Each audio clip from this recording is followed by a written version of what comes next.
안녕하세요. 자, 허정래 특수교육 임용합격 전략 설명회를 시작하겠습니다. 자, 오늘이 거의 12월 달 마지막 날이고, 그리고 좀 더 일찍 했어야 되는데, 여러 가지 겹치는 사정과 이런 것들이 있어가지고요. 좀 늦게 시작했습니다. 그래도 선생님들의 임용합격을 제가 임용합격 문을 활짝 열어드리기 위해서 오늘 이렇게 전략 설명회를 준비했습니다. 제가 작년까지는 헛쌤 특수교육으로 강의를 시작했고요. 올해부터는 제 본명을 쓰기로 했습니다.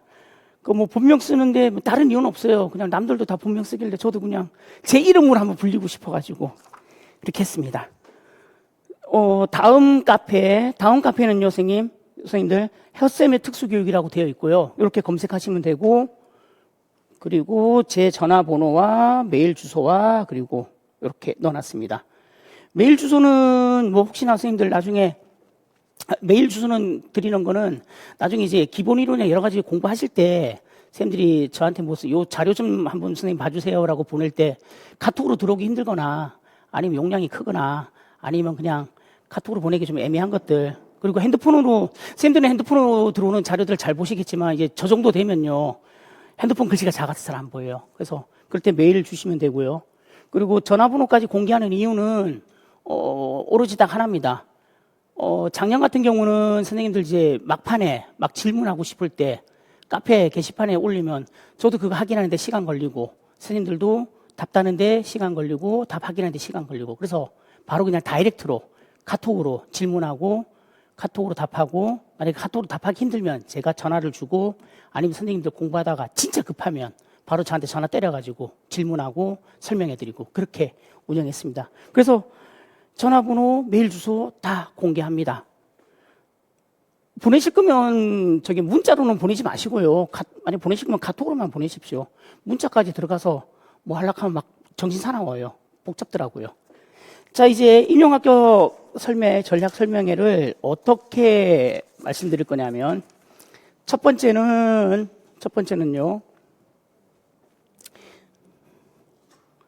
학년입니다.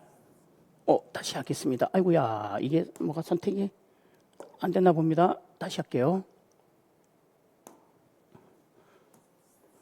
학년입니다. 학년별로 설명할 겁니다. 1학년, 2학년, 3학년. 4학년은요, 당연히 설명해 드리죠. 그 다음 N수생도 설명드릴 겁니다. 사실은 이 부분은 재학생들한테 중요합니다. 1학년 때 뭘 반드시 해야 되고요. 2, 3학년 때는 또 뭘 반드시 해야 됩니다. 근데 그게 안 되면요, 4학년 때 초수 때 선생님들 시험을 봐서 원하는 결과를 얻기가 어렵습니다. 그리고 스터디를 어떻게 구성하는지, 그리고 법을 어떻게 공부를 하면 좋을지, 그리고 교육과정을 어떻게 공부할지, 그리고 마지막에 점자를 어떻게 공부할지. 이 부분은 스터디 운영하는 방법, 그리고 특수교육법, 교육과정, 점자 3가지가 매일매일 꾸준하게 공부가 돼야 됩니다. 하루 몰아서 하지, 일주일에 한 번 하지, 아니면 1시간, 2시간씩 몰아서 하지. 안 돼요. 얘네들은 선생님 매일매일 꾸준하게 20분씩 공부해야 될 내용들입니다. 자, 그리고 학년별로 한 다음에 4학년 초수죠. 그리고 이제 재수 이상부터 선생님들, 제가 N수생이라고 표현하겠습니다. 그리고 저는 초특이랑 중특을 중심으로 강연을 합니다. 유특은요, 선생님, 그들만의 문제와 그들만의 리거가 있어요. 그리고 유특 선생님들이 굳이 신청해서 들으시면 맞춰서 해드릴 수 있지만요, 주로 포커스는 초특하고 중특에 맞춰 있다고 보시면 됩니다. 자, 그리고 이제 요 부분 선생님들은 아마 어디 학교 전략 설명회 가도 이런 내용을 듣지 못하실 겁니다. 자, 여기서 제가 제목을 내가 기반의 학습 전략이라고 했습니다. 잠시만요. 내가 기반의 학습 전략이라고, 내가 기반의 학습 전략을 말씀드렸습니다. 제가 선생님들 솔직히 고백하면 올해부터는 제가 교육학과에 박사과정으로 들어가는데, 교육학과 안에서도 이제 상담과 관련된 부분에서 박사과정 들어가는데, 상담 안에는요, 선생님들, 학습심리학이라는 영역이 있고요, 인지심리학이라는 영역이 있어요. 그리고 뇌를 다루는 영역이 있어요. 좀 오래됐습니다. 이 부분에 대해서 관심 가지고 공부하고 연구한 거는. 요거를 언급하는 이유는, 선생님들 공부를 해야 되는데 공부가 잘 안 된다. 암기가 잘 안 된다. 그리고 내가 자꾸 공부를 미룬다. 공부하기 전에 쓸데없는 일들 많이 한다. 내가 공부하는 시간이 확보가 안 된다. 내 행동, 내 생활 습관이 잘못된 것인가?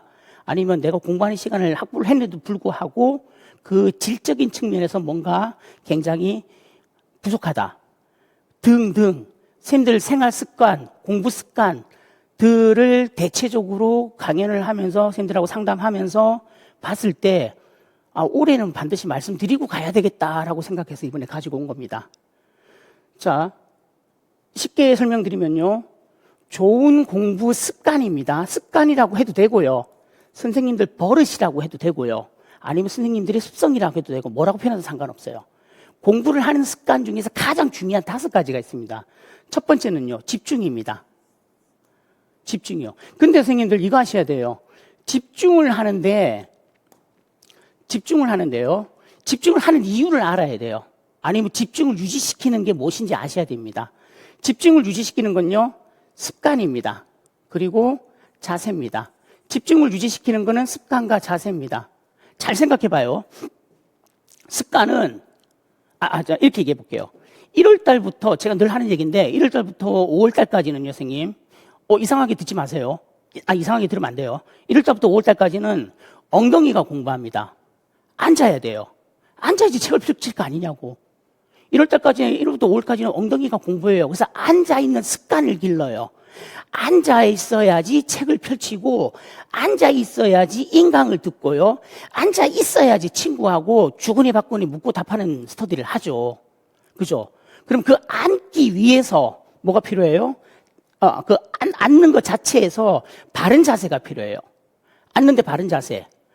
이거 엉덩이 쭉 펴고 이렇게 눕든지, 아니면 책상에 다리 올리고 앉든지, 아니면 비탁하게 앉든지, 불안정한 자세로는요, 집중이 안 됩니다. 제대로 된 습관을 가져야지 집중을 합니다. 거꾸로 얘기하면, 바른 자세는 집중을 향상시킵니다. 건강한 습관은, 건강하다는 표현 하지 말자. 자, 공부에 관련된 올바른 습관은 집중을 향상시킵니다.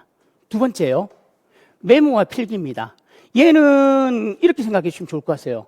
이 메모와 필기라는 개념은 인강을 듣든 직강을 듣든 팔짱 끼고 그래 오케이 끄떡끄떡 소용없다고요. 적어야 된다고요. 어떻게? 선생님이 앞에 나와 있는 강사가 아니면 앞에 나와 있는 제가 선생님들께 뭐라고 말을 할 때 거기서 중요한 키워드를 적어야 돼요. 메모해야 돼요. 그리고 선생님들이 그러한 내용들을 어떤 식으로든 정리정돈해서 필기를 해야 돼요. 하다못해 밑줄이라도 긋고요. 별표라도 치고요. 돼지꼬리 땡땡땡이라도 만들어야 됩니다. 필기는 장황하게 하라는 게 아니에요. 메모라는 건 그냥 간단하게 단어라고 생각하면 되고요. 필기는 그것을 어느 정도 주어, 목적어, 소설 형태로 간단한 문장으로 쓴다고 생각하시면 돼요. 쉽게 생각하면요. 메모는 가로놓기 담닥형. 용어가 무엇입니까? 개념이 무엇입니까? 필기는요. 서술형. 우리 서술형으로 문제가 났을 때 반드시 외워야 될 문장들이 있잖아요. 예를 들어요. 저거 있지 않습니까? 채소대립상. 채소대립상 개념이 뭡니까? 음소 하나만 바꿔도 말뜻이 달라지는 낱말의 쌍이잖아요. 그렇게라도 적어야 된다고요.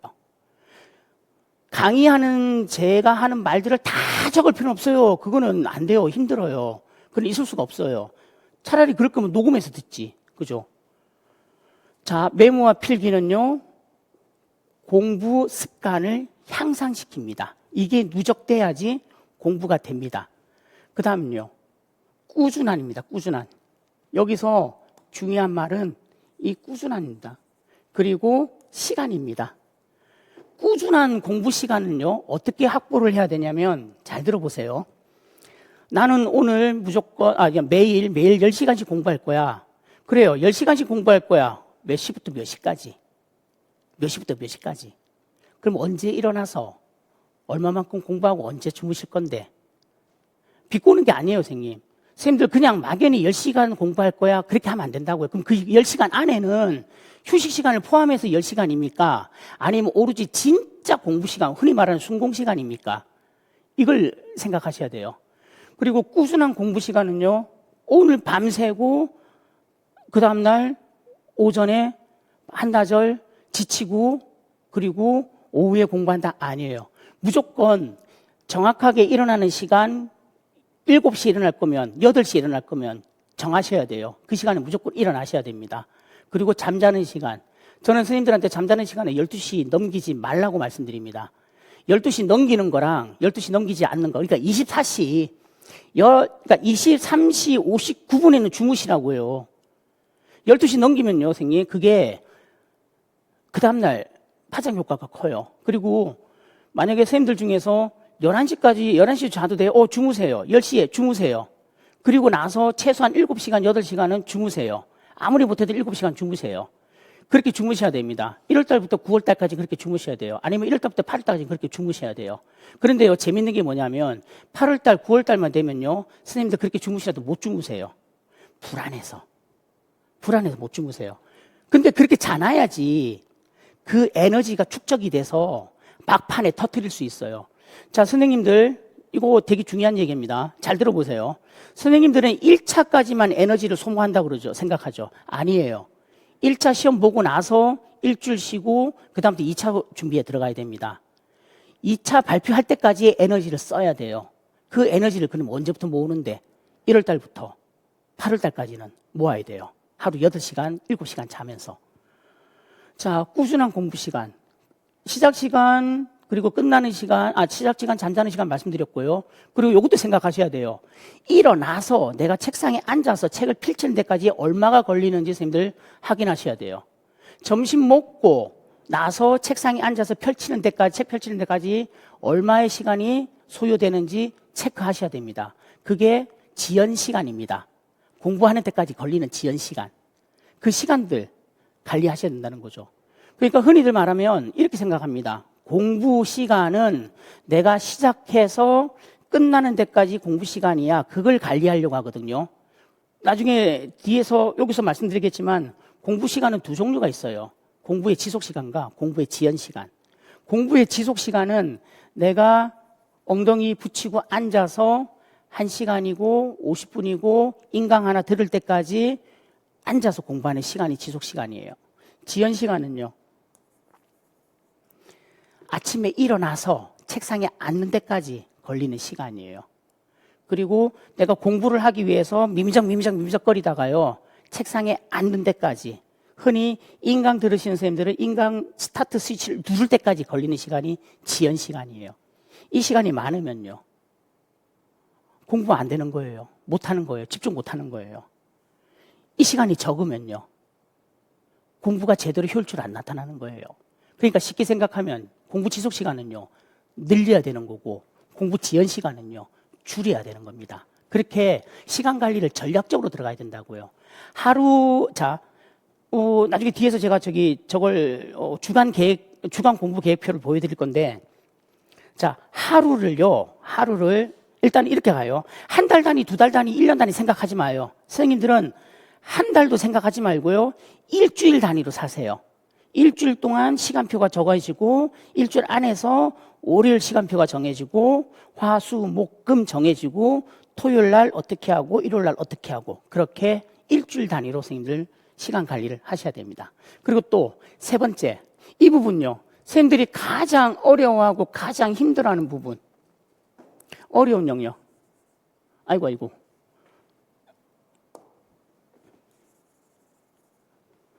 자, 무슨 말이냐면 이 말입니다. 자, 선생님들, 이 어려운 장애 영역이요, 싫어하잖아. 그러니까 이거 쉽게 얘기할게. 어려운 장애 영역인데 선생님들 싫어하는 장애 영역 있잖아요. 저도 싫어하는 장애 영역 있어요. 저 학부 때요, 대학생 때 진짜 싫어했던 장애 영역이 청각장애랑 의사소통이었어요. 정말 싫어했어요. 근데요, 제가 졸업하고 나서 교사가 되고 나서 저 혼자 엄청나게 깊게 파고 들어간 영역이 의사소통이에요.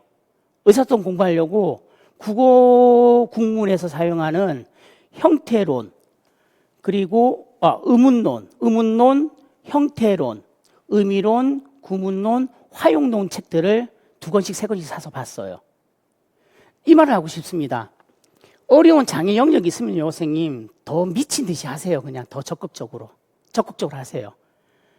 어려운 게 있으면요, 만약에 전체 장애 영역 중에서 어려운 내용이 있으면 처음에는 넘어가세요. 넘어가서 공부가 진행이 되고요, 스님들이 실력이 쌓이면 이걸 저절로 깨닫게 됩니다. 넘어갔던 게. 그런데 영역은 달라요, 선생님. 다시요, 잘 들어보세요.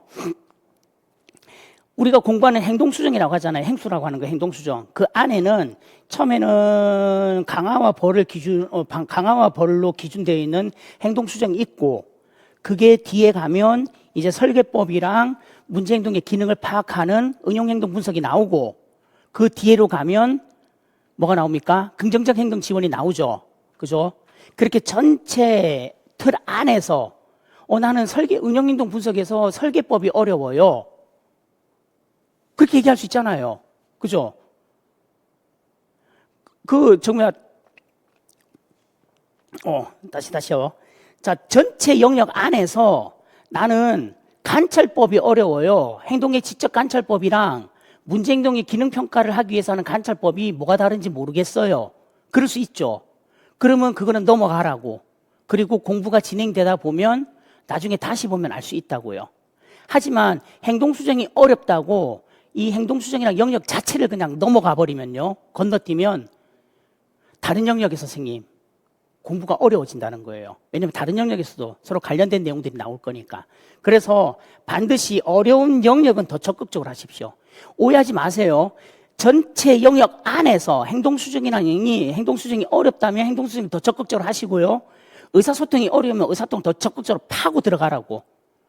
의사소통 안에서 자바라가 어려우면 잠깐 덮어놓고 넘어가요.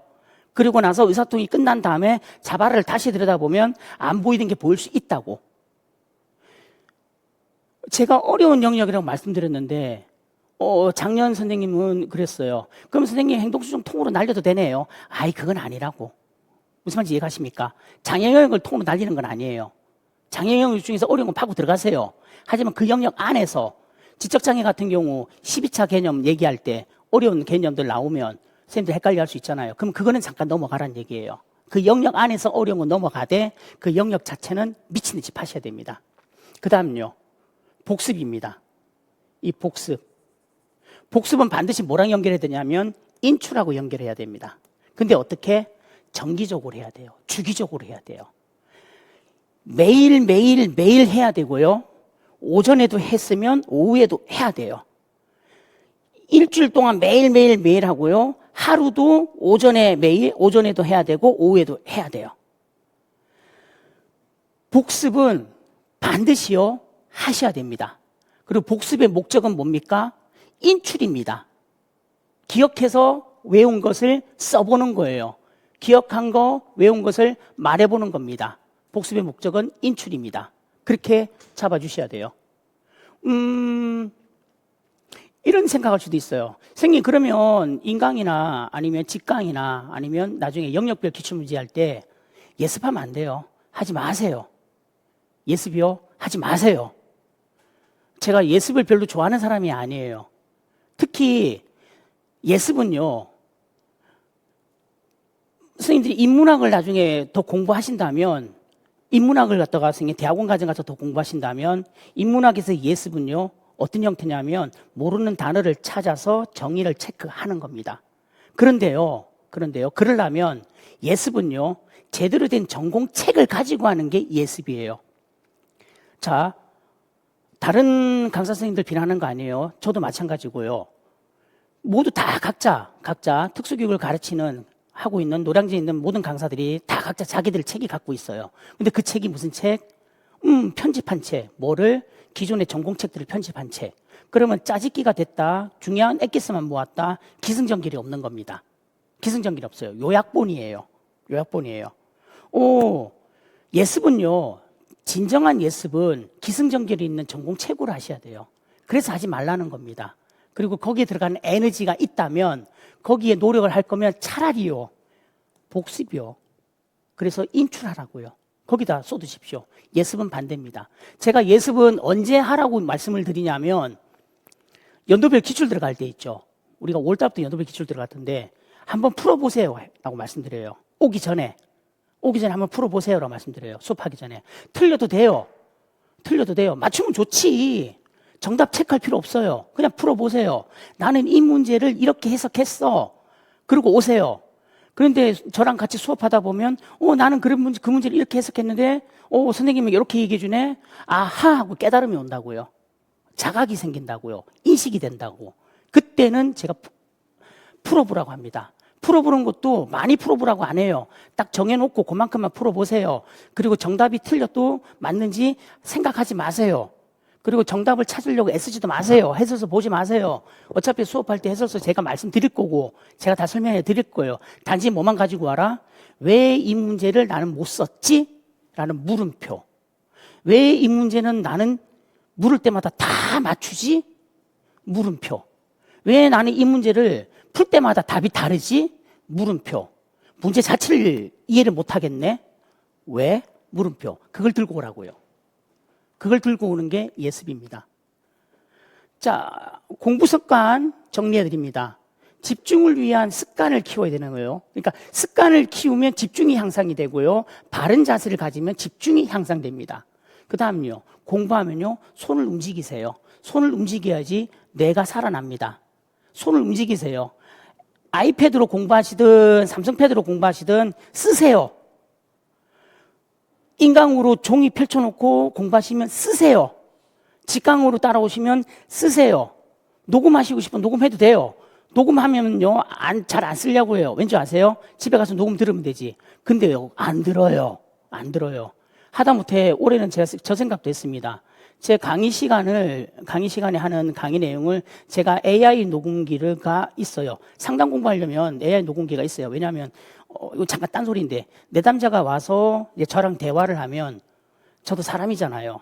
그죠? 대화하면서 중요한 거는 키워드를 메모하지만 전반적으로 뭔가 놓칠 수도 있어요. 그래서 녹음을 해요. 옛날에는 녹음하면 녹음한 걸 들으면서 그대로 옮겨 적는 전사 작업을 합니다. 전사 그대로 옮겨 적는 걸 해요. 근데 요즘 세월이 좋아졌잖아요.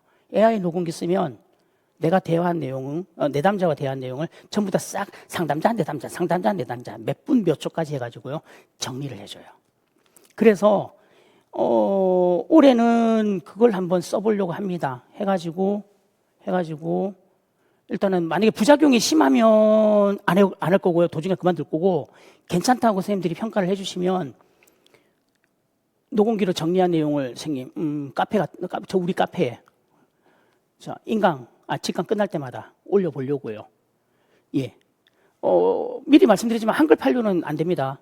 왜냐하면 PDF로밖에 안 돼요. 걔는. 우리나라에서 만든 게 아니야. 우리나라에서 만든 기계면 선생님 한글로 했겠지. 외국에서 만든 기계라서 PDF로밖에 안 돼요. 자, 그리고요 이 부분요. 선생님들 많이 심각하게 생각하는 거 유튜브. 쇼츠 잠깐 봐야지. 1시간 가잖아요. 아침에 일어나서 쇼츠 잠깐만 기분 전환 봐야지. 2시간 가잖아요. 잠들기 전에 잠깐 보고 자야지. 새벽에 해가 뜨는 걸 구경하게 되잖아요. 저도 해봤어요. 저도 느껴본 거예요. 유튜브 쇼츠 보다가 선생님 해 뜨는 거 보고요. 부랴부랴 잠든 적도 있고요. 어디 나가야 돼.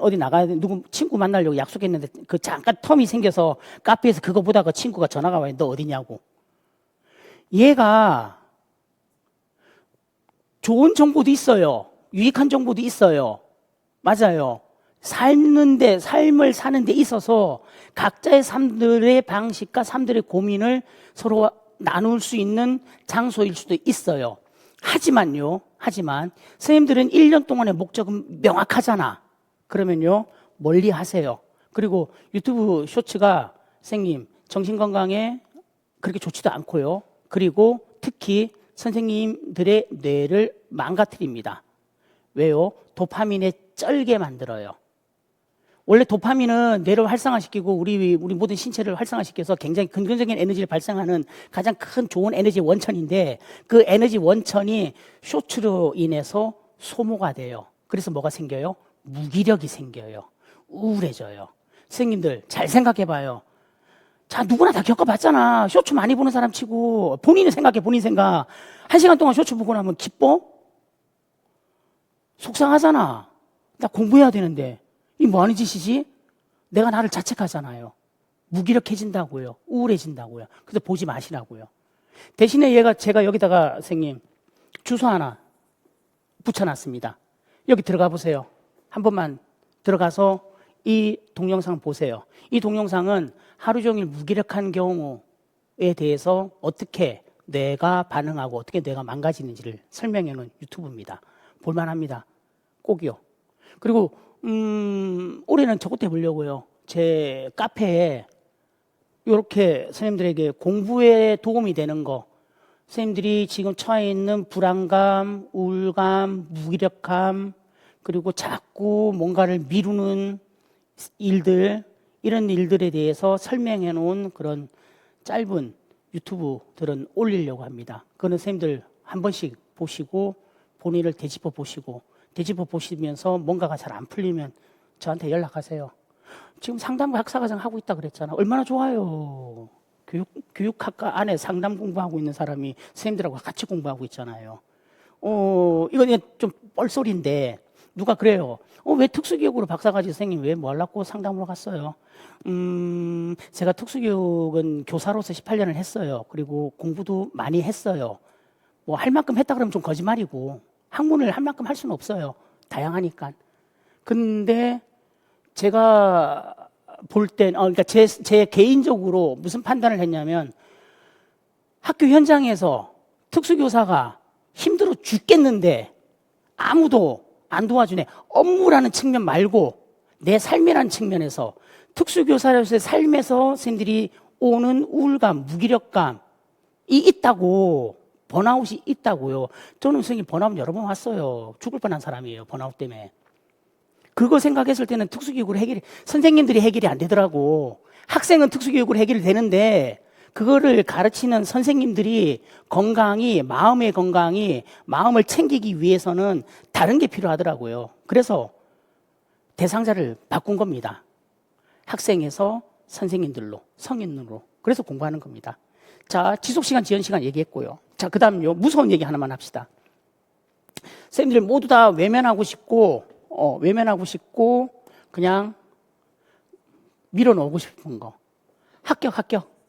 합격선. 이에요. 근데 전공만 얘기할 거예요, 선생님. 총 점수는 얘기하지 않을 겁니다. 요거 먼저 말씀드릴게요. 올해 거 말고 작년요, 작년. 막 70점 막 이상 넣고 막 75 나오고 막 76 나왔던 작년. 자, 이렇게 표현해서 미안합니다. 근데 표현할게요. 누구나 다, 개나소나 다 교육학이 19점, 18점, 20점 나왔던 작년. 돈까츠라는 학자가 아직도 살아있는 칼라로 책에 찍혀 나오는 살아있는 학자가 나왔던 돈까츠라는 학자가 나왔던 교육학을 비난하는 게 아니에요. 작년 문제를 얘기하는 거예요. 그것뿐만 아니라 작년 특수교육 전공 문제예요. 문제 그렇게 내면 안 됩니다. 올해 문제는 진짜 예술적으로 나왔어요. 객관적인 용어를 쓰는 문제와 서술형 문제와 그리고 선생님들이 생각해서 유추해서 잡아내들 예시를 쓰는 문제까지 아름답게 나왔어요. 정말요. 그래서 선생님들 점수를 비교할 때는 작년 점수는 무조건 빼세요. 재작년 점수와 올해 점수를 비교하세요.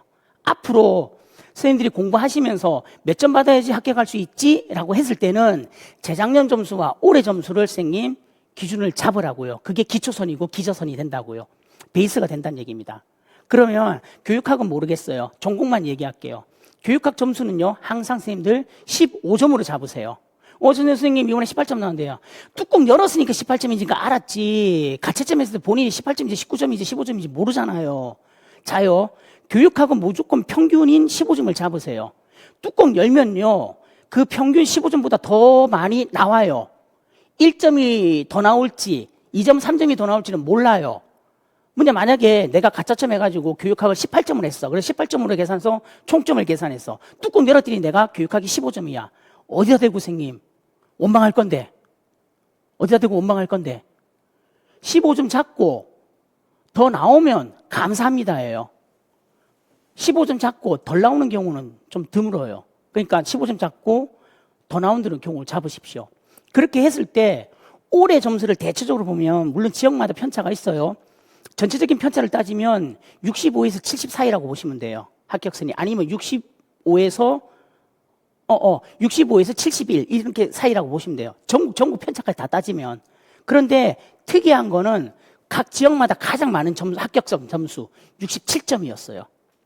각 지역마다 67점이 제일 많았다고. 물론 67.33도 있고 뭐 있었지.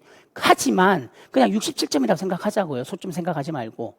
그러면 전공 총점이 합격선이 67점이면 제가 말씀드린 거 15점 빼보라고요. 교육학. 그러면 전공이 몇 점이에요? 55점이에요. 67점이면 52점이에요. 52점. 그러면 결국은 이 결론이 나옵니다. 선생님들 무시할 수 없는 결론. 합격하려면요. 전공은요. 55점 이상이어야 됩니다. 얘 52점 이상이어야 된다고. 만약에 내가 전공을 50점을 받고 교육학을 18점, 19점을 받아도요. 몇 점이에요? 68이라고. 68이라고. 근데 전공을 내가 52점 받고 18점, 17점 받으면요. 69 아니면 70이라고요. 그래서 꼭이요. 52점을 선생님들 목표하세요. 제일 좋은 건 55점 목표하는 게 제일 좋아요. 55점 목표. 그럼 55점에 교육학 15하면 70이에요. 그죠? 거기서 교육학 분명히 2, 3점 더 나올 거니까 72, 73. 그렇게 합격한다고요. 반드시 52점 이상 잡으십시오. 교육학은 15점 정도 잡고. 자, 이렇게 말씀드리는 이유를 이제 보여드리겠습니다. 이렇게 말씀드리는 이유. 자, 얘는요, 재수강생입니다. 제가 선생님 그렇게 홍보도 잘 안 하고요. 재수강생 선생님들도 굉장히 내성적인 분들이라서 어디 가서 뭐 글 써가지고 공개적인 곳에 잘 안 올려요. 그럼 뭐라 안 해요. 사람 성향이 그런데 뭐. 근데 작년에 이제 틱장애 가진 초등선생님이 작년에 서울에 합격하고 그리고 충북에 여선생님이 합격하면서 우리는 이러지 말아야지 하면서 그 두 분은 좀 써주셨어요. 그래도 그냥 감사하다고 고맙다고만 얘기했지 그거 가지고 뭐 어떻게 홍보해달라 말도 안 했어요. 그랬더니 잘 몰라요. 그래서 제 수강생 선생님들이 올해죠, 올해 28명 정도가 돼요. 인강생, 직강생 합쳐서. 적지 않은 숫자지만 많지 않은 숫자예요. 뭐 더 많이 할 수도 있어요. 제가 뭐 좀 장사 좀 하고 뭐 이런 거 하면 하겠죠. 아무튼 그 중에서 10명이 합격했습니다. 자랑질 할 만하잖아요. 28명에서 10명이라고요. 그럼 30% 훨씬 넘지 뭐. 33% 정도 되잖아요. 100명 중에 10명이 아니라고요. 200명 중에서 20명도 아니라고요. 100명 중에 10명이면 10%고요. 200명 중에서 10명이면요. 5%잖아요. 근데 저는 30%가 넘지 않습니까? 자, 근데 그걸 자랑질 하려고, 아니요, 아무튼 자랑질 했습니다. 자, 선생님 이름 안 썼어요. 지역만 썼어요. 경남에 가신 분은요, 전공이 56점입니다. 아이고, 다시 할게요. 요걸 하겠습니다. 전공이 56점입니다. 서울에 합격하신 분은 전공이 56점입니다. 그리고 충북에 합격하신 분도 53점입니다. 충남에 합격한 선생님도 전공이 56점입니다. 전북 합격한 선생님 54점입니다. 전남 55점입니다. 강원도 선생님, 이 선생님은 사실 포기했던 분이었거든요. 선생님 나 올해는 그냥 이대로 인생이 망했어요. 이 선생님이 일병행 하시는 선생님이에요. 수업하면서 하시는 선생님인데 되게 힘들었었어요. 맨날 전화하면 울어요. 주말에 전화해갖고 주말에 공부한 거 좀 나하고 좀 확인 좀 하자 하면 네 하고 대답은 기똥차게 잘해. 네 하고 대답은 기똥차게 잘해요. 근데 내가 물어보는 질문에 대해서는 대답을 잘 안 해요. 못해요. 그래도 되게 열심히 하는 선생님이고 되게 착한 선생님이에요. 근데 일이 너무 많아서요. 학급 업무가 너무 많아가지고 공부를 제대로 못했다고 시험 보고 나오면서 전화하자마자 바로 우신 선생님이거든요. 근데 됐어요. 이렇게 해서 됐어요. 강원도가 됐어요. 그리고 이 세 분은 부산 선생님은 부산은 교과로 시험 보잖아요. 교과는 말씀 안 드릴게요. 지금 컷이에요. 전공 46인데 컷이에요. 이 부산 교과의 컷이라고. 근데 이 선생님은 이거밖에 안 되는데 어떻게 됐어요? 부산의 그 교과는 이거밖에 안 나오는 교과예요. 교과가 쌤들이 쉬운 교과가 아니에요. 아무튼요. 그래서 컷이라서 지금 2차에서 아주 코피나도록 아주 죽도록 2차 준비하고 계신 분입니다. 그리고 제주도 사립되신 선생님은 전공이 51.33인데 1점 차이가 안 됐어요. 그거 되게 안타까워요. 그리고 제 선생님들 중에서 0.3점 차이가 안 되신 분도 있어요. 굉장히 속상해요. 그리고 장애를 가진 선생님인데요. 자, 다 허락받았습니다, 선생님. 자, 장애를 가진 선생님인데 이 선생님은 뭐냐 하면 초수예요, 초수. 상현. 그래서 경기도를 시험 봤어요. 원래 장애는 선생님, 장애 영역은 점수가 그렇게 잘 안 나와요. 근데 전공 35점 나오고요. 교육학 14점 나와가지고, 됐어요. 그렇게 이렇게 10명의 점수요. 근데 잘 살펴봐요, 선생님. 전공 점수만. 어때요? 제가 아까 말씀드린 거 다 52점 이상으로 이렇게 가잖아요. 이렇게 나온다. 이렇게 해야 된다고요. 전공이. 이렇게 나오도록. 그리고 전공은 무조건 이 정도가 나오게끔, 이 정도가 어려우더라도 선생님 52, 53은 나와야 된다고. 그러고 나서 나중에 교육학에 받쳐주는 거고요. 그리고 그 해에 또 선생님들, 다른 선생님들 점수에 따라서 또 달라질 수도 있겠죠. 자, 이렇게 전공이 점수가 나왔다라는 거 선생님들한테 말씀드리려고 했습니다. 자, 그러면 이제 좀 이 부분은 좀 빨리 말씀드릴게요.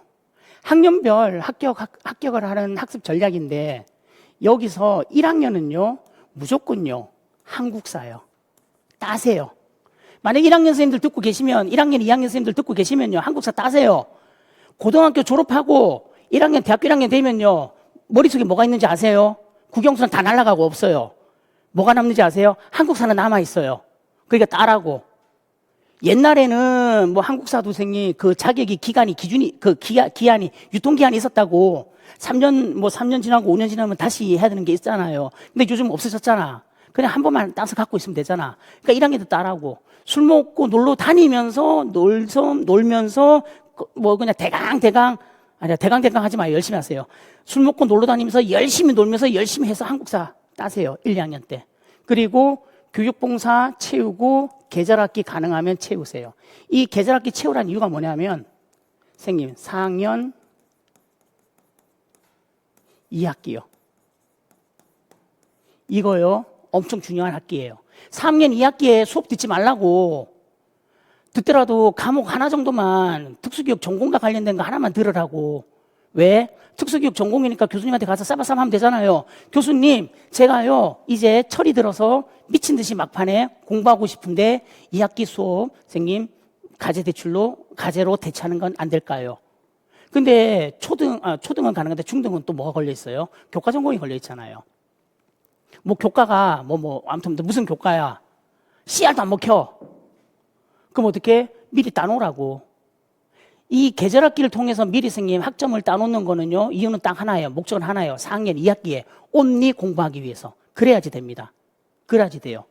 그 다음요 3학년은요 3학년부터 선생님 잡아가면 초수 때도 합격이 가능합니다. 근데 3학년 때 뭘 공부하셔야 되냐면 얘가 기본입니다. 차라리 기본 이론을 2번 돌리세요. 저 같은 경우는 저는 이제 1, 2, 3월 달 3개월이잖아요. 그럼 1, 2, 3 듣고요. 1학기 때 듣고요. 1, 2, 3, 2학기 때 들으세요. 기본 이론 2번 돌리세요. 지금 4학년, 연간 커리처럼 기본 이론 듣고, 영역 듣고, 연도별 기출 듣고, 모의고사 듣고 하지 마세요. 돈 낭비입니다. 어머니, 아버님 뼈 빠지게 번 거요. 그냥 길바닥에 버리는 거예요. 그리고요, 이런 말 하면 섭섭하겠지만요, 들어도 몰라요. 3학년 연도별 기출 분석 들어도 몰라요. 모의고사요? 들어도 몰라요. 왜 모르는지 아세요? 아는 만큼 보이기 때문에요. 아는 게 없기 때문에 안 보여요. 다른다니까, 선생님들. 3학년 선생님들이 문제 푸는 거랑 4학년 초수생 선생님들이 문제 푸는 거랑요, 답이 달라요. 희한해.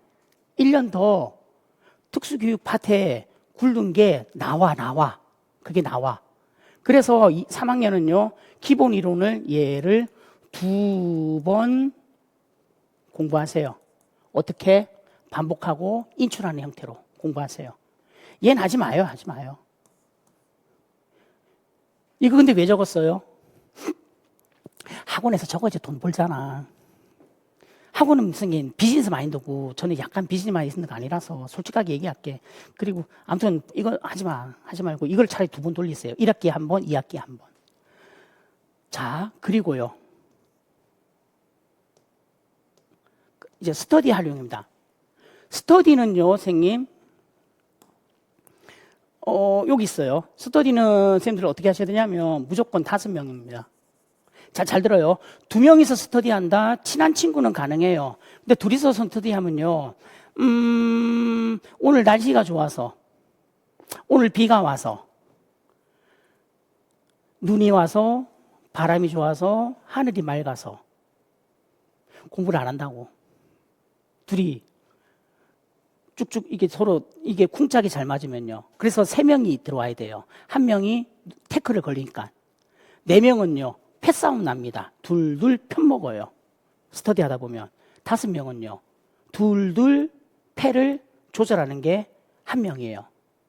그렇게 5명 정도까지 아니면 3명 하든지. 어떻게 해요? 공부 방법은 즉문 즉답입니다. 그러니까 이거예요. 변별자질 접근법 있지. 변별자질 접근법의 단계 말해봐. 의사통 장애에서 언어 장애 있지. 언어 장애 유형을 말해봐. 말장애, 말장애 유형을 말해봐.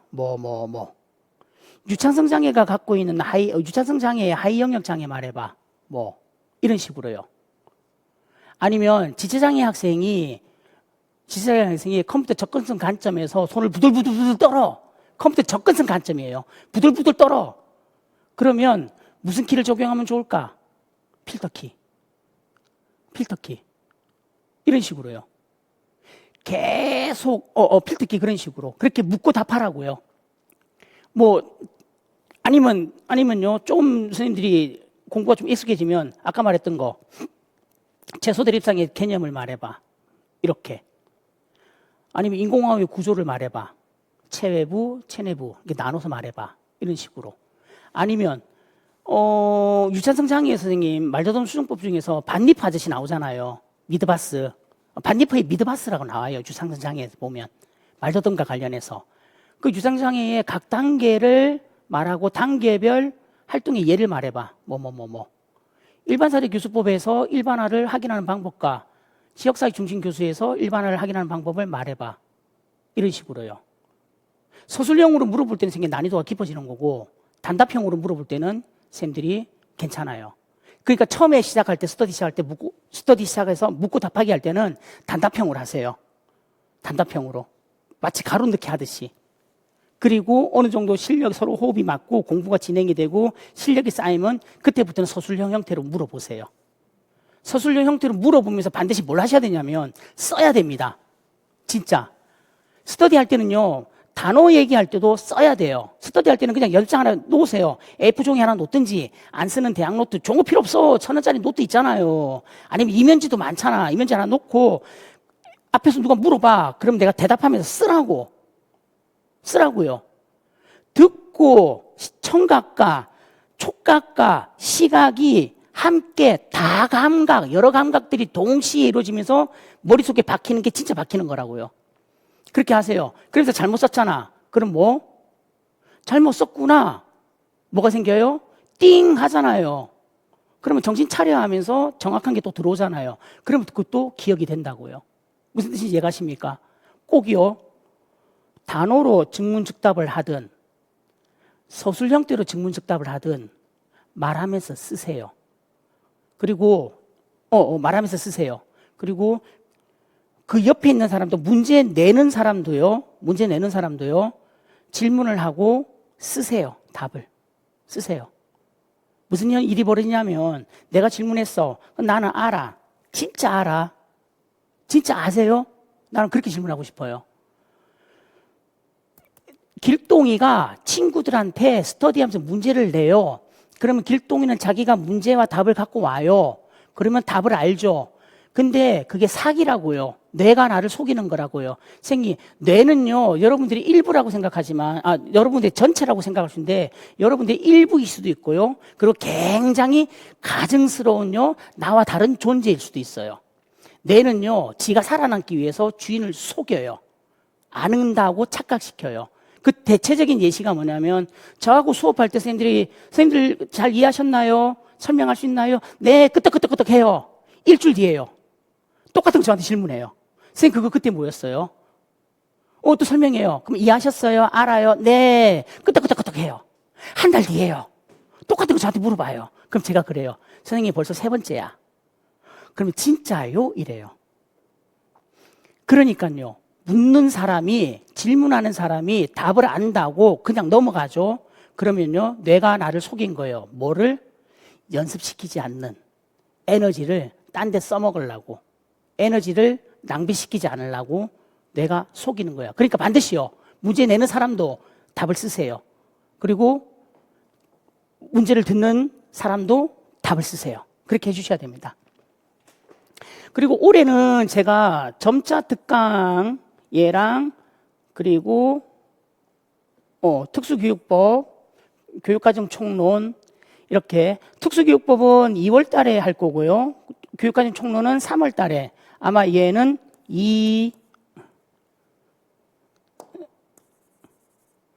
얘는 아마도 2, 3, 4주에 실시할 것 같아요. 3월 2, 3, 4. 1월만 할 거예요. 얘는 1월만 할 겁니다. 자, 그리고 총론 문제 말씀드려요. 총론은 이렇게 할 거예요. 어떻게 할 거냐면 총 3주를 할 건데, 그리고 좀 죄송스러운 말씀이지만 중등 선생님들만 포커스 맞춰서 할 거예요. 초등 선생님들은 제가 교육학을 포커스 맞춰서 해드리기 어려워요. 많아요. 굉장히 많아요. 양이 방대해요. 그래서 어려워요. 자, 중등 선생님들은 어떻게 할 거냐면 총론을 훑을 거예요. 총론 안에 뭐가 있어요? 기본교육과정도 있고요. 선택중심 교육과정도 있고요. 공통교육과정도 있잖아요. 그 총론 안에 다 훑을 거예요. 그게 첫 주 훑을 거예요. 2주째는 뭐 한다? 일상생활 활동과 창의적 체험 활동은 훑을 거예요. 이건 해야 돼요. 그리고 뭐 할 거예요? 2주에 기출 문제 분석할 거예요. 교육과정 기출 문제 분석할 거라고. 그리고 3주째는 교육과정 문제만 가지고 모의고사 볼 거예요. 시간은 뭐 우리가 보듯이 90분 그렇게 안 잡고, 일단은 작년에는 2번 끊었는데 모의고사를 총 3번 끊어서 봤구나. 3번 끊어서 봤는데 그렇게 안 보고 그냥 선생님들이 2분 내로 답 쓸 수 있게끔 해가지고 뭐 40문제를 갖다 만들든지 50문제 만들든지 해가지고 선생님들한테 풀게 할 겁니다. 그리고 얘는 오픈 테스트도 할 겁니다. 모의고사 할 때 오픈 테스트 할 거라고요. 왜냐하면 교육과정 모의고사 할 때 오픈 테스트를 하는 이유가 뭐냐면요, 찾아보라고. 어디에 있는지 찾아보고 찾아서 써보라고. 그게 목적입니다. 그리고 특수교육법은 2월 달에 아마 1월 날 하루 날 잡아서 할 거예요. 시간이 지금 생각은 한 7시간, 8시간 생각하고 있습니다. 얘도 어떻게 마무리해요?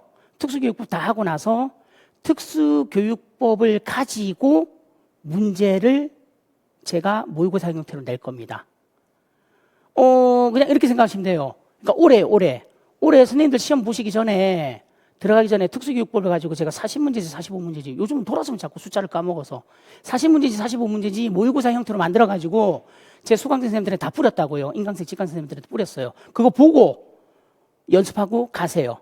그리고 항상 뭐든지요, 마무리 정리할 때 문제화 시켜서 모의고사 형태의 문제로 만들어서 공부를 하면 기억이 오래 갑니다. 점자는요, 1월 달에 할 겁니다. 우리 저거 기본 교육과정, 기본 이론 할 때 할 겁니다. 기본 이론 할 때 점자 특강이랑 자바라 특강 같이 할 겁니다. 자, 아까 말씀드린 거 한번 반복하는 건데, 루틴입니다. 루틴. 공부할 때는 루틴이 필요합니다. 월요일부터 토요일까지. 자, 그리고 요거 좀 명심하세요. 7월 달까지는요, 선생님, 월요일부터 토요일까지 공부하시고요. 1월 달에 쉬세요. 쉬어야 돼요. 그래야지 8월달, 9월달부터 달립니다. 그래야지 나중에 2차 마무리할 때까지 달립니다. 쉬어야 돼요. 근데 이렇게 할 수도 있어요. 선생님, 저는 일병형인데요. 일병형 선생님은 토요일날, 일요일날 무조건 10시간씩 확보해서 공부하세요. 그리고 매일 무조건요, 4시간씩 확보하세요. 안 되면 3시간에도 확보해야 됩니다. 그렇게 하셔야 돼요. 일병형 선생님들은 일요일날 쉬라고 말 못합니다. 그리고 이 일병행 하는 선생님들한테는 이거 꼭 부탁드리고 싶어요. 뭘 부탁드리고 싶냐면 주말에 여기저기서 막 결혼해. 주말에 여기저기서 돌잔치 뭐 100일 막 이런 거 있어. 정말 죄송한데요. 선생님들이 이런 말이 있어요, 선생님. 내가 살아야 남을 살릴 수 있다는 말이 있어요. 내가 살아야 타인을 살린다는 말이 있어요. 불교 경전에 나오는 내용이에요. 불교 경전에 나오는 경이에요, 경. 그게요, 선생님, 되게 이기적일 것 같죠? 아니에요. 내가 살아야지 옆 사람을 살립니다. 의사가 되기 위해서요, 몇 년을 그렇게 이기적으로 공부합니까? 선생님, 공부 자체는 이기적인 거예요. 의사가 되기 위해서요, 사람을 살리기 위해서요, 그 의술을 배우기 위해서 도대체 몇 년을요, 생산적인 일을 안 하고 소모적인 일을 하냐고. 그거랑 똑같다고요. 1년만 고생하세요. 그리고 1년만 미안하다고 하세요. 그리고 1년 뒤에요, 교사가 되고 나서 내가 그때 네 결혼식 날 못 갔다. 내가 공부해서 이렇게 합격증 따서 이렇게 오려고 그랬나 보다. 그리고 맛있는 밥 사주세요. 그때 못 준 축의금 주면 되잖아. 선생님, 이거 되게요. 이거 어떻게 그렇게 인간이 그렇게 냉정해요? 공부는 냉정한 거예요. 그래야지, 선생님. 선생님들이 하고 싶은 걸 할 수 있어요. 원하는 걸 하고 싶으면요, 1년 그냥 본인만 생각하고 공부하세요. 그게 맞습니다. 반드시 월요일부터 토요일부터 공부할 때 일어나는 시간, 이거 일어나는 시간, 자는 시간 정확하게 지키시고요. 공부는 50분 하고 10분 쉬어야 됩니다. 무조건. 50분 하고 10분 돼요. 60분 하고 10분, 괜찮아요. 괜찮아요. 근데 공부하다 보면 막 달릴 수 있잖아. 2-3시간. 달리세요. 그 공부하다 보면요, 10분만 했는데 안 될 때도 있잖아요. 10분만 하세요. 컨디션에 따라서 조절하세요. 하지만 기본 패턴은 50분 공부하고 10분입니다. 인강 듣다가, 저도 인강을 웬만하면요, 50분 찍고 10분 쉬는 걸로 찍을 거예요. 근데 어떤 내용이나 어떤 영역에서는 선생님 1시간 이상 찍을 수도 있어요. 왜냐하면 그걸 설명하려면 그만큼 시간이 걸리니까. 그런 거 빼고는 50분, 그리고 50분 공부, 10분 휴식입니다. 자, 보겠습니다. 자, 스터디 할 때 제가 문제를 만들어서 해보라 그랬잖아요. 문제 새롭게 만들지 말고요, 증문즉답 해도 되고, 이런 식으로요. 이런 식으로 선생님이 만들어서 해도 돼요. 근데 솔직하게 얘기해서 선생님들 이런 식으로 만들기 어려워요. 선생님들 무시해서가 아니라 만들기 어렵다고. 그래서 저는 어떻게 할 거냐면, 제가 선생님들한테, 아이고 삭제해버렸다. 삭제하면 안 되는데. 이거. 자, 선생님들한테 이 형성평가라는 문제를요, 매 장애 영역마다 만들어서 드릴 겁니다. 올해 교재 형태로 나올 거예요. 그래서 이걸 가지고 선생님들이 스터디 하는 것도 괜찮습니다. 이거 가지고 스터디 하시고요. 그리고 선생님들이 또 증문즉답 형태로 하시고요. 그러면 이 형성평가는요, 제가 맨 땅에 헤딩해서 만드는 게 아니에요. 기출 기반으로 만든 것들입니다. 보시면 기출 기반이라는 걸 알 수 있어요. 자, 그래서 1, 3월 기본 이론 할 때 형성평가 관련된 문제를 제가, 문제가 교재로 나올 거예요. 기본 이론 교재 같이 붙어서 나올 거예요. 그때 선생님들 활용하시면 됩니다. 자, 얘요. 실제로 합격한 선생님의 인용학견 주간 전략이에요. 주간은 그냥 월요일 1호부터 월요일까지. 자, 이거 잘 보시면요. 자, 이렇게 목금 보시면 이분들 직강생인 건 아시겠죠? 직강생이에요. 인강생은 어떻게 하면 돼요? 인강생 선생님들은 얘를 이렇게 자르세요. 어차피 목요일께 저 같은 경우는 한 2시 후에 올라올 거예요. 인강생 선생님들은 이렇게 자르세요. 이렇게 해가지고, 그리고 금요일부터 이때 올라오니까, 아이고. 자, 이렇게 아이고, 좀 안 이쁘게 됐습니다. 이렇게요. 인강생 선생님들은 여기가 생긴 강입니다. 여기가 강이에요. 이렇게 하시면 됩니다. 그리고 만약에 금토일 날 다 못 들으면 일요일 날 듣는 거는 저는 안 권해드리고 싶어요. 그냥 월요일 날 한 오전에 이렇게 들으세요. 월요일 오전에. 월요일 날 오전에 이런 식으로 들으십시오. 그리고요, 교육학이랑 전공이랑 비중은 초기에는요, 7대 3입니다. 5월달까지 7대 3이에요. 5월달 넘어가면 8대 2입니다. 근데 물론 선생님들 개개인의 특성에 따라서 전공을 6 잡고 교육학을 4를 잡아도 돼요. 근데 절대 5대 5는 하지 마십시오. 5대 5는 자살행위입니다.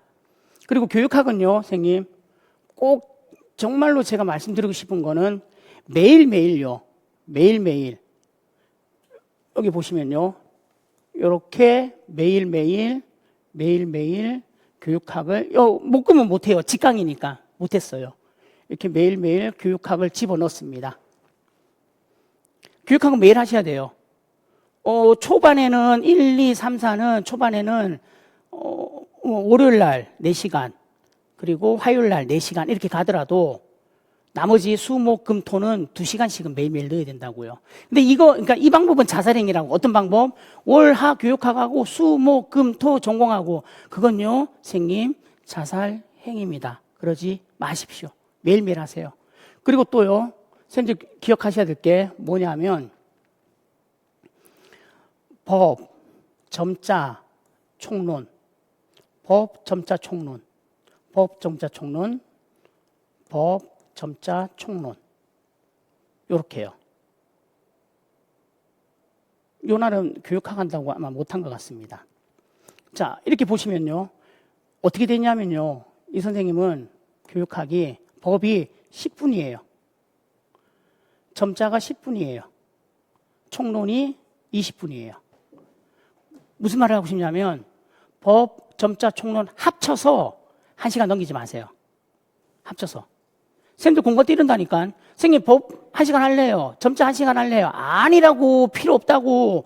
매일매일 맥시멈이 법 20분, 점자 20분, 교육과정 20분이라고요. 맥시멈이.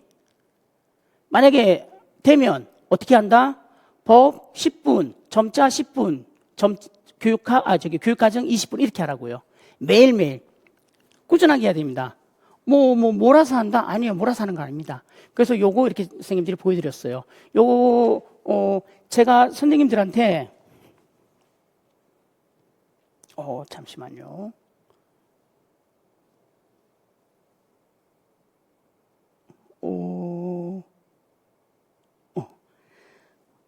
제가 나눠드린 자료 중에서 보면, 선생님 제가 뭘 올려놨냐면, 그거 계표 올려놨어요. 빈칸짜리. 빈 여백 있는 거 올려놨어요. 그거 제가 한글 파일로도 저거 우리 카페에다 올려놓을 테니까 얼마든지 수정해서 쓰십시오. PDF는 안 하고 한글 파일로 드릴게요. 얘는 카페에다 올려놓을게요. 선생님들이 얼마든지 쓰시라고요. 자, 그 다음 내용 보겠습니다. 이제 월별 학습 계획입니다. 자, 월별 학습 계획이요. 1월부터 월별 학습 계획. 자, 직강입니까? 인강입니까? 그리고 강론서 공부의 허가실. 자, 직강이 좋고 인강이 나쁘다. 아니에요. 그거는 옛날 말이에요. 직강으로 오면요, 긴장하니까 무조건 진도를 따라갈 수 있어요. 그리고 저는 수업이 끝나고 나면 선생님들하고 30분에서 1시간 정도 남아서 선생님들이 저한테 질문하고 제가 대답을 해주는 그런 시간을 갖습니다. 직강 선생님들은 그런 시간 가져요. 그럼 인강 선생님들은 어떻게 해요? 인강 선생님들은 저한테 연락을 주시면 약속 시간을 정해놓고 직강 선생님들처럼 그렇게 묻고 답하는 시간 가질 수 있어요. 근데 매일매일은 어려워요. 어렵고 하루를 잡아야 돼요. 일주일에 한 번 잡든지 2주에 한 번 잡든지 잡아서 할 겁니다. 자, 그래서 직강이 좋다, 인강이 좋다 알 수는 없어요. 근데 이건 있어요. 내가요, 노량진하고 우리 집하고 1시간 거리예요. 그러면 인강 말고 직강 나오세요. 1시간 걸리면 나오세요. 1시간 반이에요. 오지 마세요. 오지 마세요. 그렇게 말씀드립니다. 그리고 인강을 하실 거면요, 선생님들, 반드시 진도는 마무리 지어야 돼요. 반드시 마무리 지어야 됩니다. 그렇게 그런 마음을 가지고 가셔야 돼요. 그리고요, 선생님, 이건 진짜 희한한데, 저도 이유를 모르겠어. 제 강의 들으시는 선생님들은요, 이상하게 다들 장거리야. 진짜요. 이상하게 장거리예요. 올해는 가장 멀리 계셨던 분이 어디냐면, 고창. 정읍. 고창 옆에 정읍이 있는데, 정읍. 그랬어요. 그리고 2년 전에는 전남에서 오시는 분도 있었어요. 그랬어요. 이상하게 많아요. 그리고 대전에서 2분 계속 수업할 때마다 왔고. 그리고 기본 이론 같은 경우는 그냥 인강 듣고 5월달 연도별 기출부터 직강으로 전환해가지고 오신 분들도 많아요. 그리고 이거는 말씀드렸는데, 제 수업은요, 제 강의는요, 직강에서 인강으로 전환해도 되고요, 인강에서 직강으로 전환해도 무난하게 만들어 놨습니다. 그러니까 올해 전환할 때 좀 약간 서로 의사소통이 안 맞아갖고, 학원이랑 의사소통이 안 맞아가지고, 좀 약간 그러니까 나쁜 건 아니에요. 비용 문제로 있었는데, 잘 넘어갔어요. 크게 문제된 건 없어요.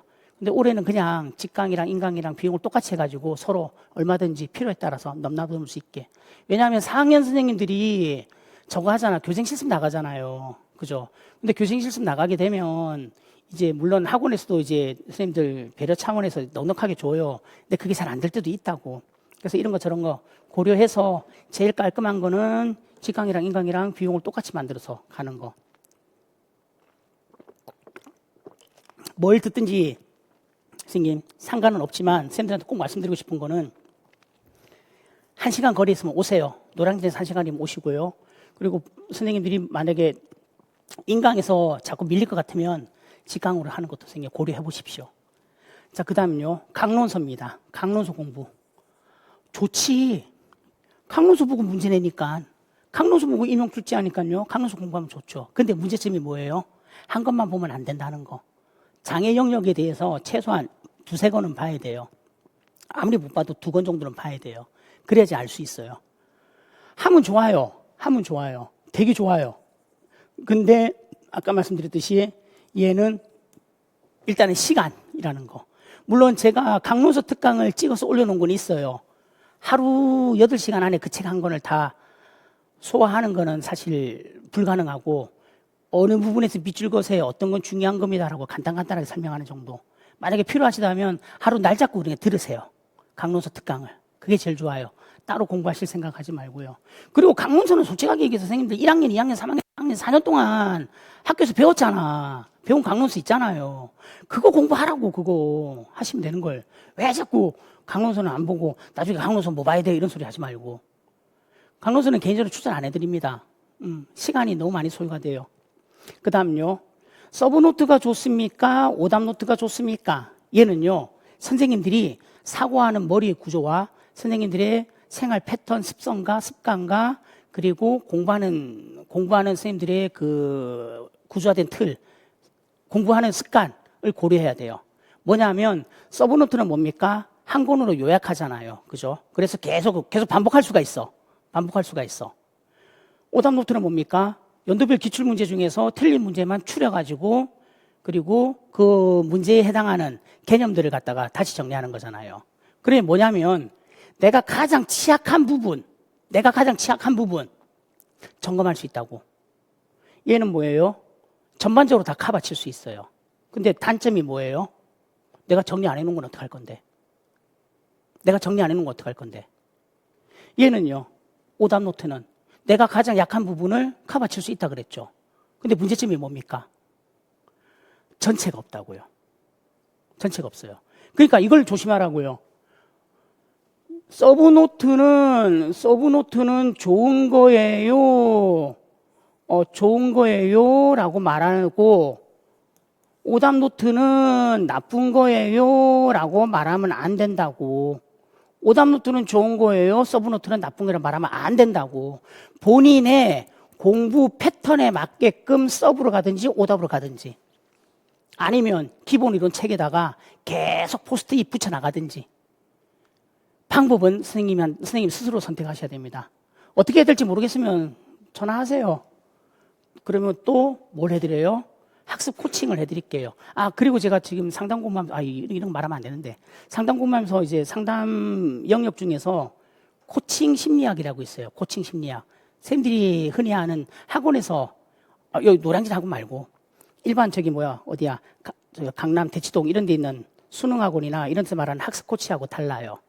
그거는, 아무튼 그거하고 달라요. 다른 학습 코칭이에요. 아무튼 그것도 공부하고 있어요. 필요하면 얘기하세요. 아까 말했듯이 선생님 내부터 시작해가지고, 내가 지금 도파민이 쪄들어 있는지 안 쪄들어 있는지 생활 습관까지 다 분석해갖고 선생님들 공부 관련해서 전략을 세워드릴게요. 아무튼 필요하면 연락하세요. 자, 1사물입니다. 자, 1사물은요, 선생님 어떻게 진행할 거냐면 기본이랑 심화를 같이 갑니다. 잘 생각해봐요, 선생님. 기본 따로 하고 심화 따로 하고. 아니에요. 그런 건 있을 수가 없어요. 기본하고 심화는 같이 붙어가야 돼요. 어떤 거는 기본기 때리고 그 다음에 심화로 들어가서 다시 얘기할게. 자, 어떤 거는 기본만 얘기하고 해결할 수 있는 부분이 있고요. 어떤 거는 심화까지 들어가야지만이 해결되는 게 있다고요. 대표적으로 청각장애 들어볼게요. 자, 기본적으로 청각장애가 갖고 있는 청각장애 유형들을 공부할 때는 그냥 기본적인 이야기만 언급하면 돼요. 하지만 차폐라는 내용이 들어가면요, 그럼 심화 단계까지 들어가야 된다고. 무슨 말인지 이해가십니까? 그래서 기본과 심화는 나누는 게 아니에요. 같이 맞물려서 돌아가는 겁니다. 그러면서 저하고 12주 동안 공부할 겁니다. 언제? 목요일하고 금요일입니다. 저는 수업 무조건 목요일하고 금요일입니다. 자, 그리고 기본과 심화가 돌아가면서, 이때 형성평가도 같이 할 겁니다. 이때요. 형성평가도 장애 영역별로 같이 해결할 겁니다. 자, 이 기본 이론이 돌아갈 때 뭐 할 거냐면, 암기가 있을 겁니다. 외우기죠, 외우기. 그죠? 암기하면 뭐가 나와야 돼요? 동시에. 암기를 했으면. 인출해야지. 인출이 나올 겁니다. 같이 할 거예요. 그리고 항상요, 마인드맵으로 정리를 선생님들한테 하라고 할 겁니다. 자, 마인드맵은 이렇게 생각하셔야 돼요. 그 장애 영역에 대한 전반적인 큰 디테일한 마인드맵도 필요하지만요, 선생님들이 공부하다 보면요, 그 내용 안에서 마인드맵이 또 필요하다고요. 그러니까 이 마인드맵은요, 크게 그리는 마인드맵, 작게 디테일하게 그리는 마인드맵, 이렇게 두 가지가 있다고 선생님들 생각해 주시면 됩니다. 자, 그리고 개념과 키워드를 연결해서 뭘 하냐면 특수교육의 공식이라는 것을 만들 겁니다. 자, 특수교육 공식은 간단하게 설명드릴게요. 뭐냐면 행동 형성에서 선생님 새로운 행동을 지도하기 위해서는요, 첫 번째 모델링도 있고요, 두 번째는 행동 형성도 있고요, 그리고 행동 연세도 있습니다. 근데 선생님들이 행동 연세와 행동 형성을 가장 어려워해요. 힘들어해요. 이래요. 그럼 이거 어떻게 구별한다? 행동 형성이 답이 될 때는 반드시 무슨 용어가 나와야 된다? 시작 행동, 목표 행동이 나와야 돼요. 행동 연세가 답이 되려면요, 단위 행동이라는 용어가 떠야 돼요. 행동 연세가 답이면 지문에 뭐가 또 나와요? 과제 분석이 나올 수 있어요. 그렇게 묶으면요, 행동 연세, 단위 행동, 그리고 과제 분석, 이렇게 묶어버리면 뭐가 돼요? 공식이 되잖아. 행동 형성으로 가장 많이 나오는 지문이 뭐냐면요, 일어나서 돌아다니기예요. 그래서 의자에 앉히는 거를 가지고 행동 형성을 많이 설명해요. 기출문제에서는. 그러면 행동 형성, 의자에 앉기, 의자에 앉으면 무슨 시간? 지속시간이면 관찰법 지속시간은 뭐가 등장해야 돼? 지속시간 100분율. 그러면 100분율로 환산하는 이유가 무엇입니까?까지 묶어서 선생님 공식처럼 선생님들이 외우고 인출하게 되는 겁니다. 자, 법 교육과정 점차는 매일 20분씩 하라고 말씀드렸습니다. 자, 3월은요. 교육과정 총론입니다.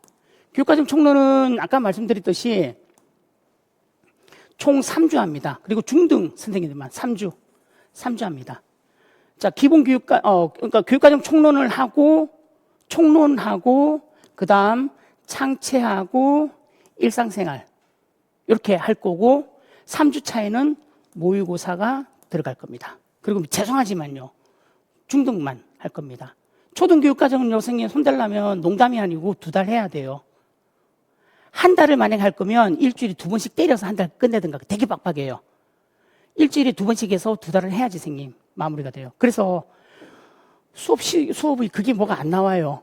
그래서 요건 좀 이해해 주십시오.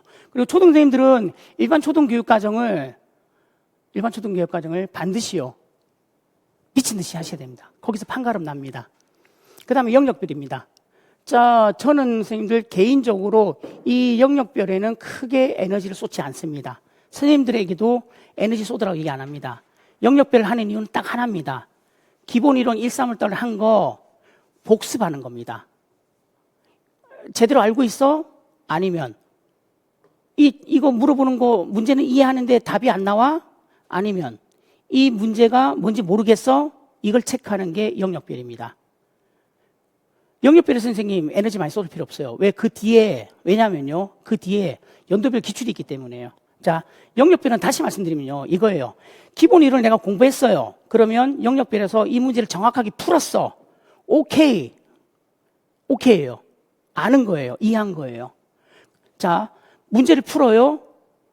문제는 뭔지 알겠어. 근데 답이 긴가민가 해. 그건 뭐예요? 모른다가 아니에요. 연습이 안 된 거예요. 인출을 못한다는 얘기는 많이 복습을 못했다는 얘기예요. 연습을 못했다는 얘기예요. 그런데 문제를 봤는데 뭔지 모르겠어. 그럼 뭐예요? 개념이 형성 안 된 거예요. 그거 체크하는 게 영역별이라고 보시면 됩니다. 그리고 연도별 기출을요, 저는 14개 연도, 13년도부터 25년도까지 14개 연도를 할 건데, 그렇게 연도별 기출을요, 3개월 동안, 석 달 동안 전체 연도 다루는 강사는 저밖에 없어요. 제 자랑이 아니고, 진짜요, 없어요. 그래서 저희는 5월달, 6월달, 7월달 연도별 기출에다가 선생님 전력 투구를 할 겁니다. 자, 그렇게 기억해 주십시오. 자, 그 다음요. 5, 7월 14년간 연도별 기출입니다.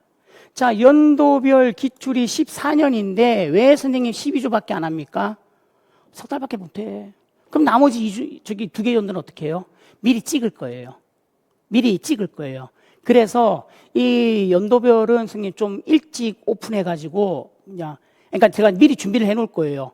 그래서 만약에 4월 중순쯤이라도 다 찍히고 하면 오픈을 미리 할 거예요. 그래서 수강료를 지불하고 수강을 끊고 들어오시는 선생님들은 그거 미리 찍어 놓은 거 13년도, 14년도 거 13, 14 두 개 연도는 인강으로 좀 해주십시오. 생각해봐요. 한 달에 몇 주예요? 4주. 우리 석 달 하잖아. 3, 4, 12. 그러면 석 달 동안 12주밖에 없다고. 근데 연도는 몇 개예요? 14개라고, 14개. 그럼 2개 어떻게 해요? 제가 미리 찍어야지. 물론 이럴 수도 있어요. 작년 거를 선생님 제가 이렇게 사부작 올려놓고 선생님한테 들으라고 할 수도 있어요. 그럼 내가 선생님들한테 사기치는 거잖아요. 그죠? 그래서 안 된다고요. 그래서 아무튼 13년도, 14년도 문제는 찍어서 올려놓을 테니 5, 7월 연도별 기출분석 들어오신 선생님들은 그 강의를 미리 인강으로 듣고 저하고는 15년도부터 진도가 나가신다고 보면 됩니다.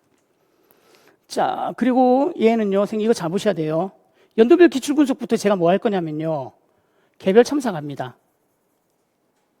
무슨 문제만? 소수령 문제만. 왜냐하면 선생님들이 소수령 문제 답 쓰는 걸 갖다가 굉장히 어려워하더라고. 근데 얘는요, 무조건 모든 문제를 다 첨삭하는 게 아니에요. 그렇게 못해요. 힘들어요. 한번 해보려고 했는데, 안 돼. 그래서 어떻게 할 거냐면, 선생님들이 만약에 15년도 거를 문제를 우리 공부했잖아요. 그럼 선생님들이 15년도 거 공부하시다가, 15년도 A의 8번의 이 소수령 문제는, 나는 이것도 답이 될 것 같은데? 하고 저한테 보내주세요. 보내주실 때 반드시 연도 A형인지 연도 유특인지 유특인지 초특인지 중특인지 그리고 A형인지 B형인지 몇 번 문제지를 밝혀주셔야지 제가 답하기가 수월해집니다. 그렇게 해서 게시판에 올려주시면 그거 보고 첨삭드립니다. 오해는 하지 마세요. 전부 다 OMR 답안지 다 적은 다음에 15년도 거 다 첨삭해 주세요. 못한다고요. 그럼 저 힘들어요. 안 돼요. 그래서 선생님들이 보내주시는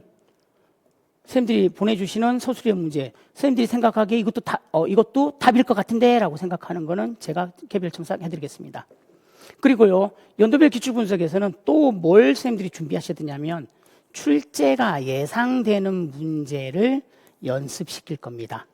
연도별 기출을 하다 보면요, 이 문제는, 이 개념은 여기까지 나왔네. 그럼 앞으로 뭐가 남았어? 이만큼 남았네. 이거 나오겠네. 까지 예상이 가능해집니다. 자, 그리고요. 그럼 8, 9월은요. 8, 9월부터는 선생님, 저희는 모의고사가 시작되는 겁니다. 기출을요. 이 기출을 어떻게 해요? 변형할 겁니다. 그리고요. 어떻게 해요? 확장시킬 겁니다. 그리고 어떻게 해요? 응용할 겁니다. 기출 문제 가지고 선생님 똑같이 내는 게 아니고 지문은 선생님들한테 익숙한데 다르게 물어볼 거라고요. 다른 개념을 물어볼 거라고. 서로 연관시켜서 다르게 선생님 물어볼 거라고요. 그러면요, 익숙하지 않게 물어봐서 선생님들을 혼란에 빠뜨릴 겁니다. 그게 제 목적이에요. 그리고 두 번째 목적은요, 흔들리지 않게끔 선생님들을 연습시킬 겁니다. 그리고 이때도 마찬가지로 첨삭이 들어갈 겁니다. 이때 첨삭은요, 다 들어가요, 다. 이때 첨삭은. 다 들어가요. 이때는 OMR 답안지로 할 거예요. OMR 답안지로 할 건데 그 답안지를 시험 보면 직강생 선생님들은 제가 코딩하면 되는 거고요. 인강생 선생님들은요, 저한테 스캔을 뜨든 사진 찍든 보내주시면 돼요. 그럼 그거 모두 다 첨삭합니다. 진짜 모두 다 첨삭했다니까. 8월달부터 선생님 편할 것 같죠? 금요일만 하니까. 아니에요. 정신없이 바빠요. 그래서 요때부터는 선생님들이 반드시 기억하십시오. 기출은 그냥 기출이 아니라 이 문제가 어떻게 변형되고 어떻게 확장되고 어떻게 응용되는지를 계속 기초 개념이랑 심화 개념을 동시에 믹스시키면서 확장시켜 나갈 겁니다. 그리고 물론 새로운 강론서, 요때쯤 되면요, 선생님 강론서 새로 나오는 책들이 있어요. 자, 그 책을 다 훑을 필요는 없어요. 제가 보면 알아요. 이거는 내용이 재밌네. 얘는 내용을 다르게 해석했네. 얘는 없던 내용이네. 그런 내용들도 같이 기출 변형 형태로 선생님들에게 제공될 겁니다. 그럼 선생님들은 8월 달부터요, 모의고사를 풀면서 문제에 익숙해지기 시작하는 겁니다. 자, 그리고 모범 답안 인출 개별 첨삭 꼭 기억하시고요. 자, 이제 27학년대 자, 요거 잠깐 보여드릴게요. 이제 제가 됐습니다. 자, 26학년도 모의고사 적중 특강을 지금 생각하고 있어요. 요거는 날짜는 학원하고 좀 얘기를 해봐서 할 겁니다. 1월달 내로 하면 좋고 좀 더 했으면 좋은데, 무슨 말이냐면 8월 9월 기출, 그러니까 25년도 거, 우리 올해 거 중에서요 8, 9월요 8, 9월 기출 변형 확장 응용 모의고사에서 상당히 많이 맞췄어요. 그리고 제가 우리 선생님들한테 무슨 피드백을 받았냐면, 시험 보고 나서 우리 시험 보는 날 1차 시험 보는 날 나오면서 선생님 B형 문제가 굉장히 어렵고 까다롭게 느껴졌는데 그래도 긴장은 안 했어요 라고 하더라고요. 어렵고 까다롭게 느꼈는데 긴장을 안 했대. 왜요? 했더니 우리 기출 변형할 때 B형 같이 문제를 제가 냈거든요. 그래서 익숙했어요. 그러니까 보통 이거요, 문제를 딱 보면 헉 하면서 콩당콩당 뛰진 않는 거야. 해볼만해, 집중해, 해볼만해, 이렇게 접근했답니다. 문제가 어렵긴 했어도요. 그리고 또 재밌는 거는 우리 파이널 합격 모고 있죠. 이제 10월, 11월 할 건데 8, 9월도 마찬가지고 10월, 11월 문제도 마찬가지고요. 상당히 많은 문제를 맞췄습니다. 엄청나게 맞췄어요.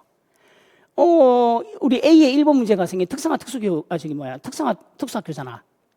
그거를요, 들어가기 이틀 전인가 3일 전인가 제가 뭔가를 정리를 하다가 그 문제를 빠뜨렸더라고. 그 내용을. 지문에는 넣어놨는데 문제화 시키질 않았더라고.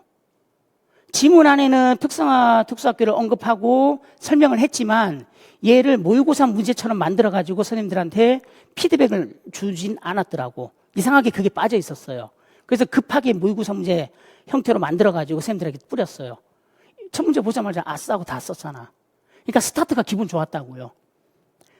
첫 번째 문제부터 스타트가 기분 좋고 다 맞추기 시작하니까 그다음부터 문제들이 쉽게 수월하게 잘 넘어가는 겁니다. 그래서 이번에 8월, 9월이랑 10월, 11월이랑 요때 제가 적중한 문제를 특강 형태로 한번 잡아서 올려볼 계획입니다.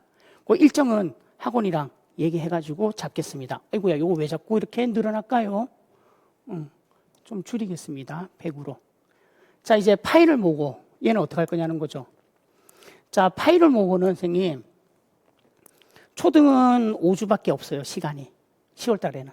중등은 7주가 있습니다. 자, 물론 새로 나온 강론서 내용 반영할 거고요. 당연히 예상 문제입니다. 출제 예상 문제 나올 거예요. 의외로 선생님 파일을 모고 8월, 9월 모의고사 출제 적중도가 상당히 높습니다. 본 사람들은 다 알아요. 그리고 당연히 이때도 개별 첨삭 들어갑니다. 당연하죠. 그리고 하나만 더요. 파일을 모고 할 때 보통 노량진에서 암묵적으로 하고 있는 게 뭐냐면 마지막 주에 전체 내용을 정리하듯이 합니다. 거의 힘을 합치듯이 해요. 근데요, 저는 이제 그걸 가만히 보면서 무슨 생각을 했냐면, 그래, 공부한 사람들은 한번 훑어주니까 좋겠지. 근데 뭔가가 완벽하게 정리 안 된 사람, 그러니까 완벽하게 정리한 사람들한테는 시간이 너무 좀 모자라지 않나? 빡빡하지 않나? 아니면 과연 그렇게 하는 게 나를 믿고요, 저를 믿고 1년 동안 인생을 맡긴 선생님들한테 모두 다 이게 적절한 방법일까? 라는 생긴 물음표를 계속 던졌어요. 의문심이 생겼어요. 그래서 저는 어떻게 할 거냐면 이 마지막 주요, 초등은 5주고 중등은 7주째, 아까 8, 9월부터 10월, 11월 모의고사 총 몇 번이에요? 8, 9월이 8번이고, 그죠? 얘만 해도 8에서 4면 12개, 얘만 해도 8에다가 6하면 14개, 모의고사 14개잖아요. 그 모의고사 중에서 채점하다 보면 선생님 되게 재밌는 걸 발견한데 뭐냐면, 이상하게 이 문제는 선생님들이 다 틀려. 이상하게 다 틀려. 그러니까 틀린 문제, 오류가 난 문제, 틀린 문제 중에서 빈도가 높은 문제들, 많이 틀린 문제들만 다시 그대로 모의고사 형태로 만들 거예요. 올해 해봤어요. 올해 처음으로 해봤거든요. 자요, 8, 9월 기출변형 모의고사와 10월, 11월 파이널 모의고사 중에서 유달리 선생님들이 많이 틀리는 문제가 있어요. 오답률이 높은 문제가 있어요. 오답률이 높다는 얘기는 틀린 게 많이 틀렸다는 얘기잖아. 그죠? 그래서 오답률이 높은, 오류가 가장 빈도가 높은 그런 문제만 추려서 모의고사를 만들어서 했다고요. 돈 많이 됐어요. 선생님들이 돈 많이 됐다고 얘기해요. 그래서 그렇게 올해도 한번 진행해 볼 계획입니다. 자, 이렇게 하면 저의 1년 전체 커리를 말씀드렸습니다. 요것만 하고 선생님 마무리하겠습니다. 자, 저도 선생님들한테 그런 말 많이 합니다. 임용은요, 굉장히 운이 많이 따른다고 말씀드립니다. 맞아요. 운 많이 따라요. 7.8기란다. 그 운이 8이고 노력이 2다라고 할 수도 있어요. 근데요, 선생님, 이걸 아셔야 돼요. 노력을 하지 않으면요, 운이 안 따라요. 운이 그냥 따르는 게 아니라고. 노력을 했기 때문에 따르는 거라고요. 그래요. 막판에는 합격을 하느냐, 합격하지 못하느냐는 우리의 영역 아니에요. 신의 영역이에요. 그죠? 우리가 결정할 수 있는 부분이 아니에요. 하지만요, 내가 미친 듯이 열심히 한 다음에는요, 그때는 신한테 한번 말해볼 수 있잖아요. 나 이렇게 쎄 빠지게 했습니다. 한 번만 좀 붙여달라고. 노력한 다음에요. 그리고 그 결과를 겸허하게 받아들이면 돼요. 노력을 해야지요, 돕습니다. 꼭 명심하십시오. 얘는요, 제가 인생을 살면서 가장 뼈저리게 느낀 게 이거예요. 노력을 해야지요, 도와줍니다. 그냥 안 도와줘요. 그러니까 선생님, 미친듯이 공부하십시오. 코피 나도 공부하세요. 몸이 부스러지라 공부하세요. 대신에 공부하실 때 악으로 깡으로는 하지 마십시오. 공부는 악으로 깡으로 하는 거 아니에요. 선생님들이 악으로 깡으로 공부하잖아요. 그럼 학교 선생님 돼서 학교 가서요, 우리가 만날 애들은요, 엄청난 무기력가요, 엄청난 학습대 그러니까 엄청난 결핍과 엄청난 우울감과 자기 비하와 학습된 무기력이 쩔어 있는 애들이에요. 그래서 우리들한테 온 거예요. 근데 걔네들한테 그렇게 말할 거예요. 내가 선생님이 임용 공부할 때 악으로 깡으로 했더니 합격했어. 야, 니도 악으로 깡으로 해봐. 그런 말 하게 된다고. 선생님들 스스로가요, 악으로 깡으로 공부하잖아요. 그럼 내 제자한테도요, 악으로 깡으로 버티라고 얘기합니다. 하지 마세요, 그렇게. 미친 듯이 하세요. 죽으라고 하세요. 최선을 다하세요. 그렇게 해서 합격해야지 내 제자들한테 괜찮아, 해보자, 다시 해보자. 일어나면 돼, 걸으면 돼, 라고 격려를 해줄 수 있는 겁니다. 그래서 꼭 부탁드립니다. 최선을 다해서 노력을 해 주십시오. 자, 이제 마지막입니다. 선생님들이 노력에, 그리고 선생님들이 열정이에요. 그리고 선생님들이 끊임없는 자기 싸움이에요. 항상 응원을 드립니다. 그리고 제가 선생님들하고 공부하는 동안만큼은요, 합격을 시키기 위해서 최선을 다할 거고, 그리고 거기에 필요한 모든 것들은 다 동원해서 도와드릴 겁니다.